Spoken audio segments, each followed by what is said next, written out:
ভোলার মেঘনা নদীতে ভয়াবহ দুর্ঘটনা। যাত্রীবাহী লঞ্চের সঙ্গে সংঘর্ষে উল্টে গেছে একটি স্পিডবোট।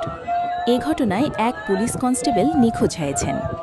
বুধবার ১৮ মার্চ ২০২৬ সন্ধ্যা প্রায় ৮টার দিকে লালমোহন উপজেলার মঙ্গল শিকদার লঞ্চঘাট এলাকায় এ দুর্ঘটনা ঘটে। জানা গেছে, মৎস্যরক্ষা অভিযানে নিয়োজিত একটি স্পিডবোটের সঙ্গে যাত্রীবাহী লঞ্চ এমভি কর্ণফুলী ১২-র ধাক্কা লাগে। এতে মুহূর্তে স্পিডবোটটি উল্টে যায়। দুর্ঘটনায় পুলিশ কনস্টেবল মোহাম্মদ ফাকরুল নিখোঁজ হন। এছাড়া স্পিডবোটের চালক সহ অন্তত ৫ থেকে ৬ জন আহত হয়েছেন। স্থানীয়দের সহায়তায় আহতদের উদ্ধার করা হয়েছে। ঘটনার প্রায় ৪ ঘণ্টা পার হলেও নিখোঁজ কনস্টেবলকে এখনও উদ্ধার করা সম্ভব হয়নি। তবে উদ্ধার অভিযান অব্যাহত রয়েছে বলে জানিয়েছে সংশ্লিষ্ট কর্তৃপক্ষ।